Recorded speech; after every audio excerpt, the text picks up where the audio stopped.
Now back to this evening on Radio 4, indeed, back to this week. Listen, honey, now you're president and I'm presidential partner. I reckon it's time to put over a more serious public image. So, come on, Bill. Let's quit this saxophone thing, huh? Okay, honey, you got it. Promise? Sure. Read my lips. No more saxes. Weekending January the 22nd. A look back at the week's news with David Tate, Sally Grace, Alistair McGowan and Joe Unwin.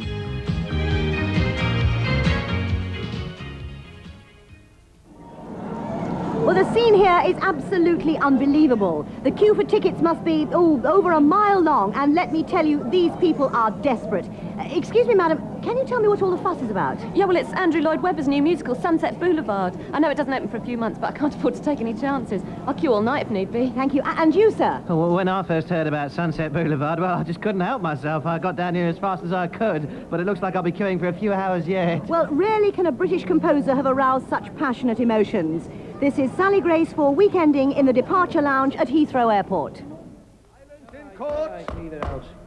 You are Derek Hatton? Yes, my lord. You stand accused of impersonating a well-known TV actor, Mr. Robert Lindsay. You are further accused that you did act in a flamboyant and outrageous manner, likely to inspire a man of the theatre to commit award-winning acts of dramatization. Have you anything to say in your defense? Yeah. I thought I was here for fraud, not GBH. Could we have one of you now, Mrs. Remington, shaking Sir Ivan by the hand at the head of the table? Right. Sort of, welcome to MI5. Lovely. Ah, Miss Remington, pleased to meet you. I'm Sir Ivan Lawrence. The MP is awaiting outside to meet you. I'm afraid, sir, I have no idea what you mean. You must be confusing me with someone else. The residents of Gibraltar find that rain is terribly destructive to the banana crop. Pardon? They say that Wednesday is an excellent time for feeding the hamsters. Be careful not to give them parsley. Oh, I see, of course. I have to give you the password, don't I? Ah, yes, I've remembered. Is this the restaurant where the MPs and the head of MI5 are all having lunch? Oh, Sir Ivan, welcome. Ah. Please ask your fellow MPs to join me. Just one more thing. What's that? Those men with the cameras and notebooks. You'll probably think I'm paranoid, but I think they're watching us. Lovely, that's beautiful. Hey, Darren, what you drinking that milk for? Yeah! Ian Rush says that if I don't drink milk, I'll only be good enough to play Yeah, for... I know, Accrington Stanley. No, actually, he said if I don't drink milk, I'll only be good enough to play for Liverpool. Okay, boys, this is the big one. There's a bomb under the World Security Organization building in New York. They need international rescue. Scott, tell Virgil to get out of the swimming pool. Do you mean the yogurt carton, Dad? No, Scott, the swimming pool. Sorry, Dad. Is that the squeezy bottle covered in sticky back plastic with water in it?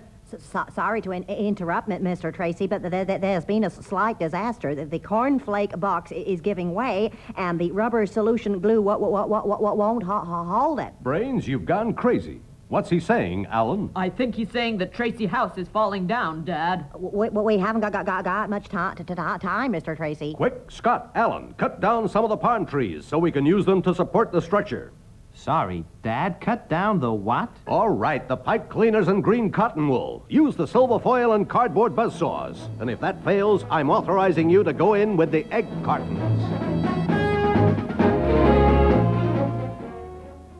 Well, it's one for the money, Well, it's 1 for the money, 2 for the show, 2 for the show, 3 to get ready. 3 to get ready. Now go, cat, go. Now go, cat, go. And I hereby formally declare you President of the United States of America. Congratulations.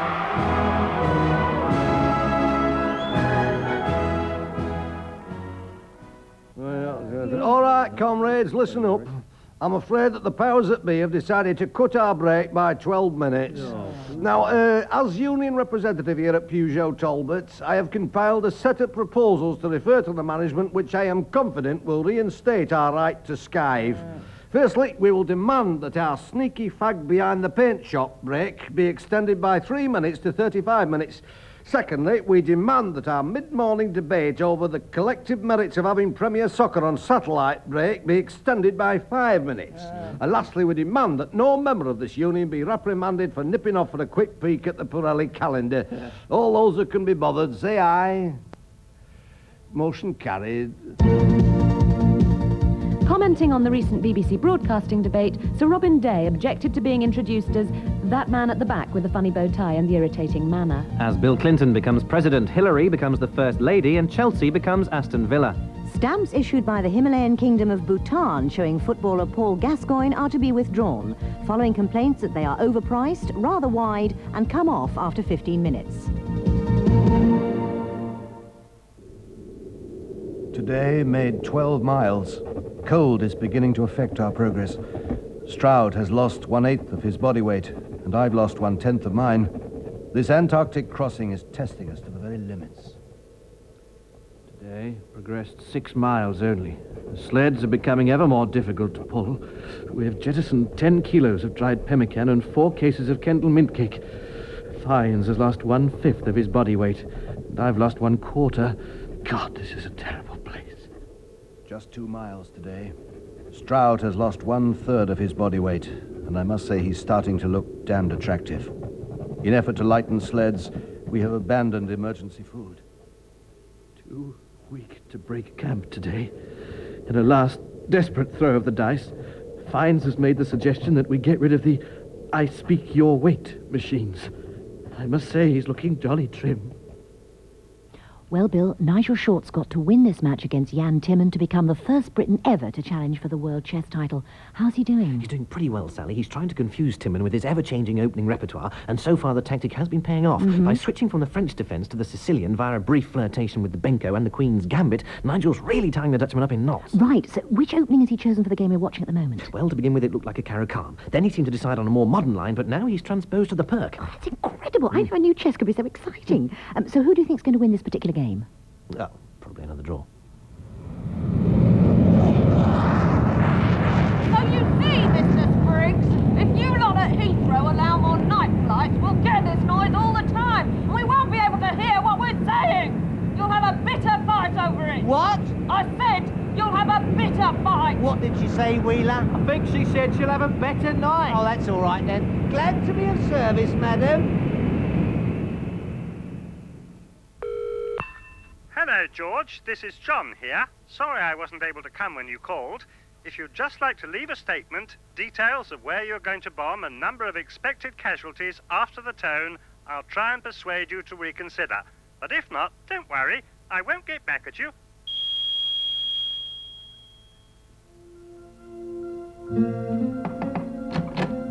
Ah, Lewis, come in. You wanted to see me? Hang on, I'll just turn this down. Oh, just having one last listen to your theme tune here, sir. Yes, I'll miss it, you know. I'm sure you will. But before you leave, sir, I think I found one last case that might interest you. We're on the trail of a serial killer. Go on, Lewis. It's this actor chappie. Right weirdo by all accounts.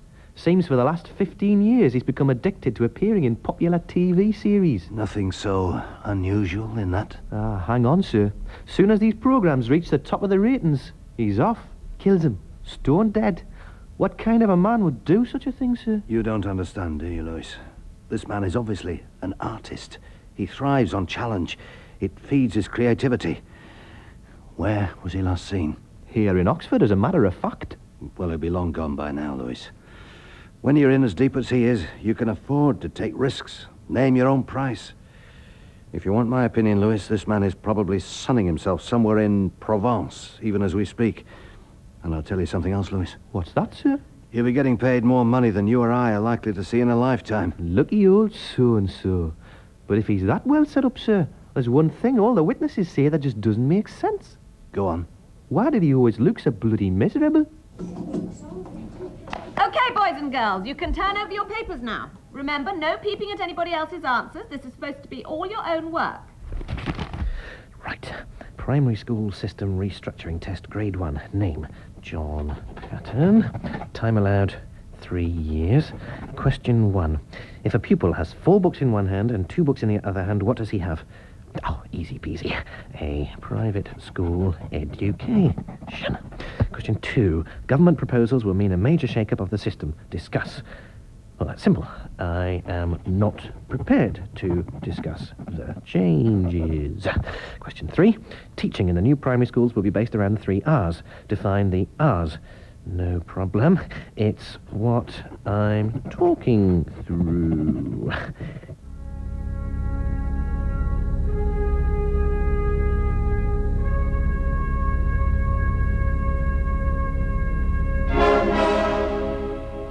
Forward planning, stability, reliability.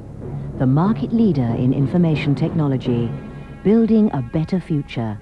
IBM. Jobs for life. Pull the other one, it's got LEDs on.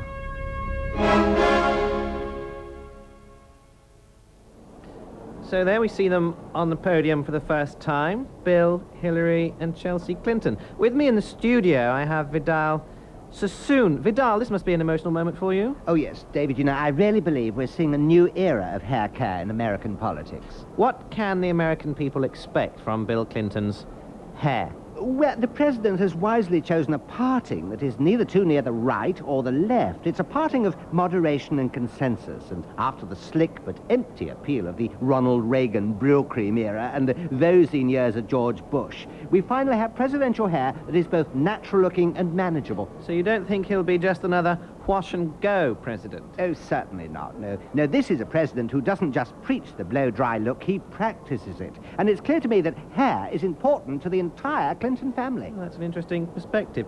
Do I take it you include Chelsea in that analysis? Oh, of course, yes. Her tresses mark a new beginning. I'm not going to say there won't be problems, possibly for years, but with a program of major cuts and the acceptable face of peroxide embraced by her mother, the future looks cut and dried.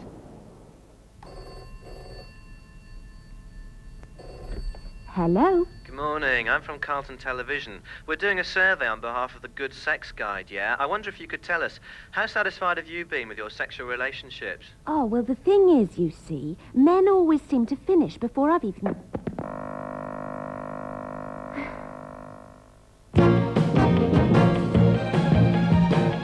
I'm joined now by Health Secretary Virginia Bottomley. Mrs. Bottomley, let's be honest, you're hooked on tobacco advertising, aren't you? Nonsense. I could stop it tomorrow. And that's just what the Commons Health Committee want you to do, isn't it? So why don't you? Look, if I'm going to stop tobacco advertising, I'll do it in my own time. Thank you very much. Some people say you can't give it up because of peer group pressure. Your friends in the party wouldn't be very impressed with you, would they? Well, it's nothing to do with them. I'm my own person. It's just, well, we're going through a bad patch at the moment. Whatever you say, when things get tough, tobacco advertising can give you one thing that a cup of coffee can't. Well, what's that then? Well, at the last count, £6 billion a year. Everybody. Thank you. The fact is, try as we might, Jilly Cooper is still only the number 2 bestseller. So what better than to call in the man responsible for the number 1, the Highway Code, to see what he can do with Jilly's latest. I give you Mr. Daniels from the Department of Transport. Hello. Roger got out of the Volvo. He felt cool and confident. It hadn't been easy negotiating that 5-exit roundabout, still restricted by his polo slacks, but he'd managed. He was good, and he knew it. When it came to indicating correctly, nobody did it better. You see, it makes all the difference.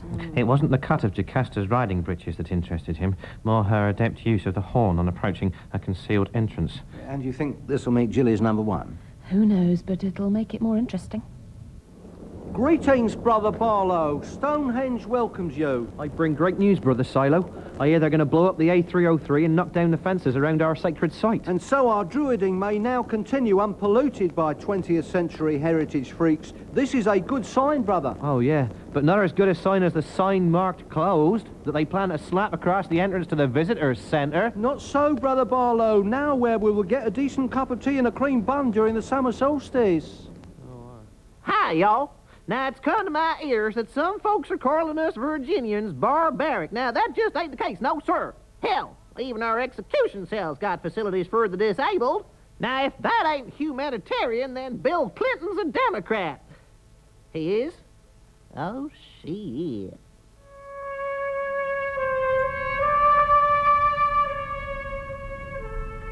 I don't believe it. At long last, we have arrested the head of the mafia. After 20 years on the run, we have him in our grasp. You know, Sophia, I never thought I'd live to see Don Corleone in chains. Oh, for the millionth time, I'm not Don Corleone. My name is Marlon Brando. I'm an actor. Nice try, Corleone.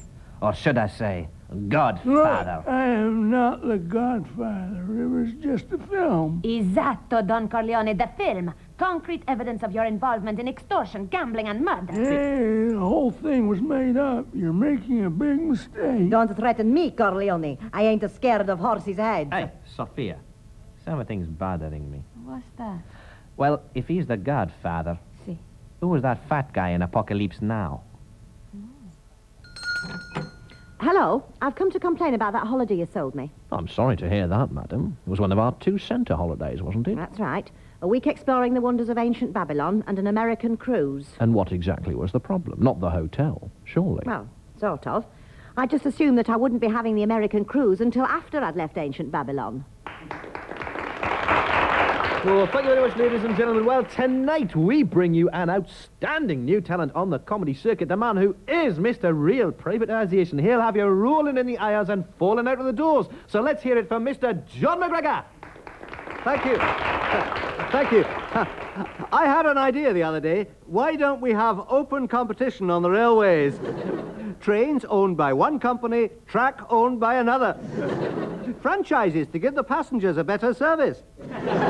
Oh, but the best bit, splitting off freight. For the benefit of the taxpayer.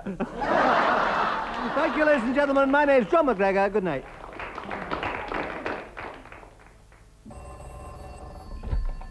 Hello? Hello, is that Angela Lansbury? Yes, who is this? Oh, hi, it's CBS Television. Miss Lansbury, we're calling about the terms of your contract. Look, there's nothing further to discuss. I've made myself perfectly clear. I will do 44 more episodes of Murder, She Wrote, and I'm asking you for $11 million. Yeah, but what if we can't find that much money? What if we could only find 10 million? Then I do 60 episodes. Oh, okay, we'll find it. I should like to call my learned friend to the witness box. Call my learned friend. Call my learned friend. Call my learned friend. Call my learned friend. My learned friend, as a barrister, are you familiar with the charge of overmanning in the legal profession? I can't say I am, no. Have you perhaps ever met anyone who was? Never. Not even a defending counsel, solicitors, representatives, clerks, assistants, ancillary? Especially not. If we are to fight for justice, then we must have an army. Some may not think the fight a worthy one, but as a humble infantry person, I am not myself too proud to take the Queen's shilling. Thank you, that will be all. My lord, I trust that disposes of the calumny that lawyers are a cynical breed who stir the simmering brew of discontent with the spoon of rhetoric until the cauldron of goodwill can no longer contain it. Now to the charge that we use tortured, overextended metaphors. Call my learned friends, ever so learned friend. Call my learned friends, ever so learned friend. Call my learned friends, ever so learned friend.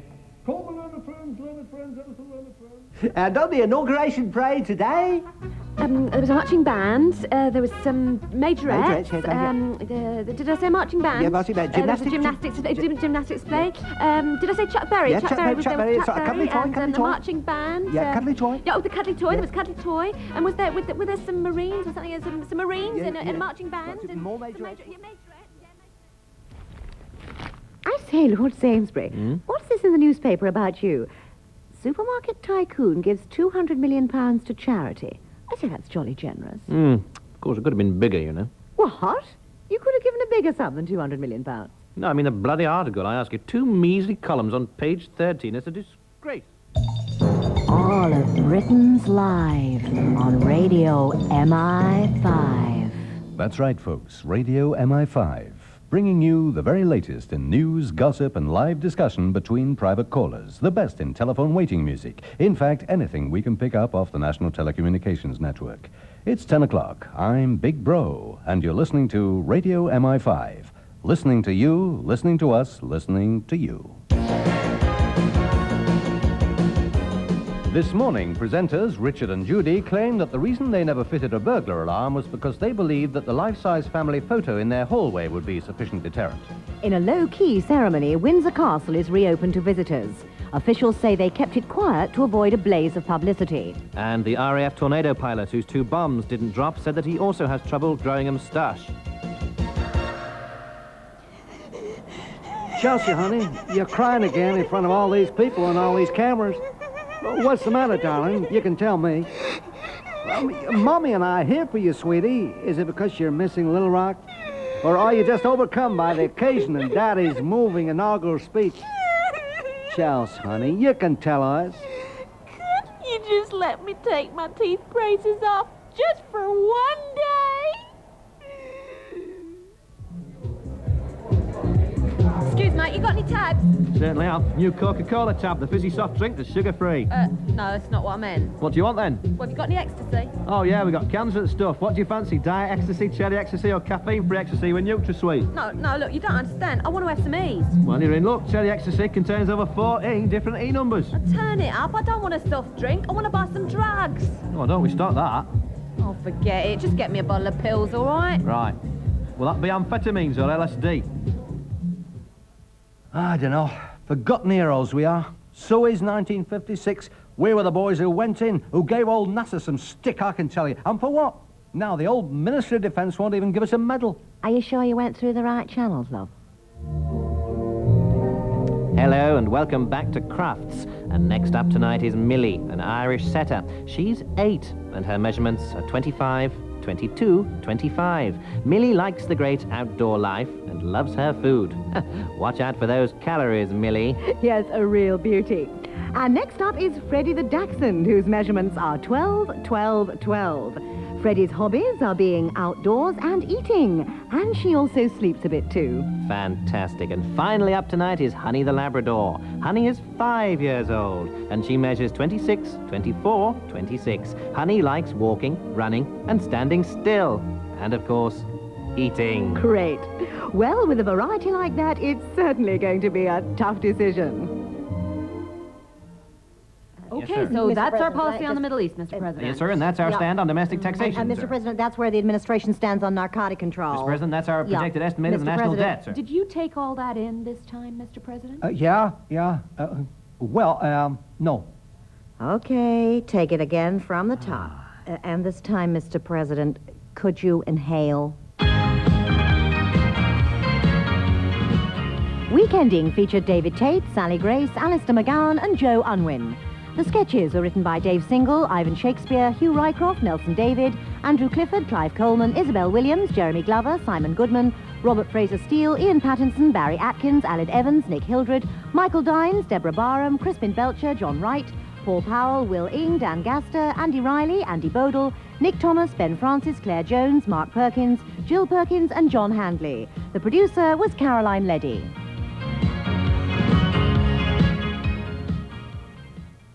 Whoopee! Hey, it's Inauguration Day! You! Today I love everybody. I'm a real extrovert. I'm the life and soul of the party. Whoopee! Dan, that isn't what's meant by the outgoing vice president.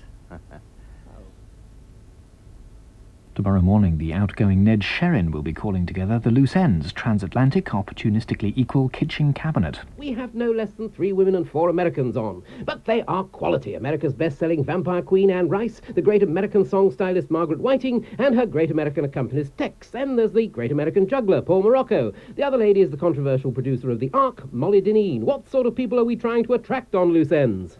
Losers, waif strays, anyone who's bored of going out and having a good time. Nonsense! We want achievers, bright young things, people who get up with the lark. In short, we want you.